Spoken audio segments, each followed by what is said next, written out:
Petrol diesel పై అదనపు excise డ్యూటీని తగ్గింపుతో oil కంపెనీలకి ఊరట దక్కనుంది.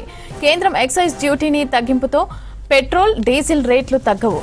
ఆయిల్ కంపెనీలు రేట్లు పెంచకుండా ఉండేందుకే ముందస్తుగా అదనపు ఎక్సైజ్ డ్యూటీని కేంద్రం తగ్గించినట్లు తెలుస్తోంది. అంతర్జాతీయ చమురు సంక్షోభంతో బ్యారెల్ రేట్లు పెరగటంతో ఆయిల్ కంపెనీలు మరింత రేట్లు పెంచే అవకాశం ఉంది. నిన్ననే నయారా కంపెనీ భారత్లో పెట్రోల్ డీజిల్ రేట్లను భారీగా పెంచింది. ఇక మిగతా కంపెనీలు కూడా పెంచకుండా కేంద్రం ఈ నిర్ణయం తీసుకున్నట్లు తెలుస్తోంది. ఇదే అంశానికి సంబంధించి మరిన్ని డీటెయిల్స్ సదానందం అందిస్తారు. సదా, కేంద్ర నిర్ణయంతో ఆయిల్ కంపెనీలకి ఊరటన ఏ విధంగా చూడొచ్చు? కేంద్రం కాసేపటి క్రితమే ఒక ప్రకటన ప్రకటించింది. అదేంటంటే పెట్రోల్ డీజిల్ పైన ఉన్నటువంటి ఎక్సైజ్ డ్యూటీని తగ్గిస్తున్నట్లు తెలిపింది. పెట్రోల్ పైన ప్రస్తుతం లీటర్కి ఎక్సైజ్ డ్యూటీ 13 రూపీస్ ఉంది. డీజిల్ పైన ఎక్సైజ్ డ్యూటీ లీటర్కి 10 రూపీస్ ఉంది.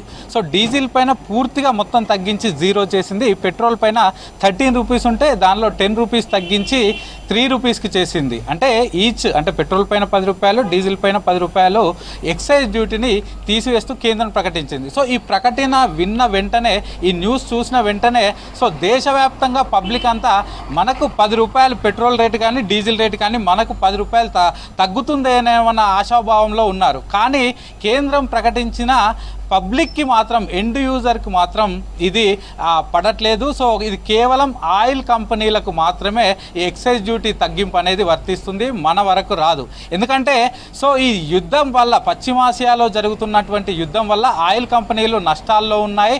ఒకటి, ఈ యుద్ధం వల్ల క్రూడ్ ఆయిల్ ప్రైస్ అనేది చాలా పెరిగిపోతూ వస్తుంది. సో యుద్ధానికి ముందు క్రూడ్ ఆయిల్ ప్రైస్ $72 నుంచి $74 మధ్య ఉండే. ఇది బ్రెంట్ క్రూడ్ ఆయిల్, అంటే ఇండియా మనం ఇంపోర్ట్ చేసుకునేటువంటి బ్రెంట్ క్రూడ్ ఆయిల్ ప్రైస్ $72 నుంచి $74 మధ్య ఉండేది. సో ప్రస్తుతం ఇదే Brent crude oil price per బ్యారెల్కి $106 నుంచి $107 పెరిగింది. అంటే ఆల్మోస్ట్ $36 నుంచి $37కు ఒకేసారి ప్రైస్ పెరగడం వితిన్ 1 to 1.5 month ఆఫ్ స్పాన్లోనే ఇంత అతిపెద్దగా ధరలు పెరగడంతో ఆయిల్ కంపెనీలకు భారీగా నష్టాలు వస్తున్నాయి.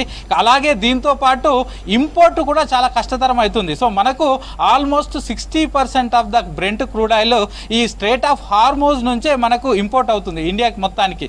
కానీ ఈ స్ట్రేట్ ఆఫ్ హార్మూజ్ అనేది ఈ పశ్చిమాసియా యుద్ధం వల్ల డిస్టర్బెన్స్ అయిపోయింది. అక్కడ చాలా వరకు కొన్ని రోజుల పాటు పూర్తిగా ఇంపోర్ట్స్ ఆగిపోయినాయి, రవాణా పూర్తిగా ఆగిపోయింది. మనకు ఈ పశ్చిమాసియా దేశాలు, గల్ఫ్ దేశాల నుంచి రావాల్సిన ఈ క్రూడ్ ఆయిల్ పూర్తిగా ఆగిపోయింది. కాబట్టి ఇంపోర్ట్ కూడా ఎక్కువగా ఖర్చు అవుతుంది. సో అలాగే ఇరాన్ ఈ మధ్య కొద్ది మేర మనకి ఇండియాకి రిలాక్సేషన్ ఇచ్చిన మధ్యలో కొన్ని రోజులు గ్యాప్ వచ్చింది. సో ఆ గ్యాప్ ఫిల్ చేయడం ఒకటి, అలాగే రవాణా ఖర్చులు కూడా ఇప్పుడు పెరిగిపోయాయి. ఈవెన్ ఇన్సూరెన్స్ కంపెనీస్ కూడా, ఈ యుద్ధం వల్ల ఇన్సూరెన్స్ కంపెనీలు కూడా ఈ బ్రెంట్ క్రూడ్ ఆయిల్కి ఇన్సూరెన్స్ తీసుకోవట్లేదు. సో దీనివల్ల అనిశ్చిత అనేది నెలకొంది. సో దీంతో ఒకవైపు బ్రెంట్ క్రూడ్ ఆయిల్ రేటు పెరగడం, ఇంకొక వైపు ఇంపోర్ట్స్ కూడా ఇబ్బంది కావడం, స్ట్రేట్ ఆఫ్ హార్మూజ్ క్లోజ్ అవ్వడం, అక్కడ అనిశ్చితి నెలకొనడంతో ఈ ఆయిల్ కంపెనీలకు చాలా వరకు నష్టాలు వస్తున్నాయి. సో గతంలో ఉన్న కంటే ఇప్పుడు ఎక్కువగా ఖర్చు పెరిగిపోయింది చాలాగా. ఒకవైపు క్రూడ్ ఆయిల్ రేటు పెరగకపోవడం, మరోవైపు ఇంపోర్ట్ రేటు కూడా పెరిగిపోవడంతో ఈ ఆయిల్ కంపెనీలకు రేటు పెరిగిపోవడం, అది ఎండ్ యూజర్కి చేరక ముందుకే కేంద్రం ముందస్తుగానే వీటికి 10 రూపాయలు, లీటర్ పెట్రోల్కి 10 రూపాయలు, లీటర్ డీజిల్కి 10 రూపాయలు ఈ ఎక్సైజ్ డ్యూటీని తగ్గిస్తూ వాళ్ళకు కొంతమేర రిలాక్సేషన్ ఇచ్చాయి. సో మనం చూసాం ఇప్పటికే ప్రైవేట్ పెట్రోల్ కంపెనీలు, నయారా లాంటి కంపెనీలు నిన్న దేశవ్యాప్తంగా వాళ్ళకి ఆల్మోస్ట్ ఒక 7,000 బంకులు ఉన్నాయి. సో ఆల్రెడీ అటు క్రూడ్ ఆయిల్ ప్రైస్ పెరగడంతో మేము తట్టుకోలేకపోతున్నాం, ధరలు పెంచాల్సిందేనంటూ వాళ్ళు నిన్న పెట్రోల్కి 5 రూపాయలు, డీజిల్కి 3 రూపాయల మేర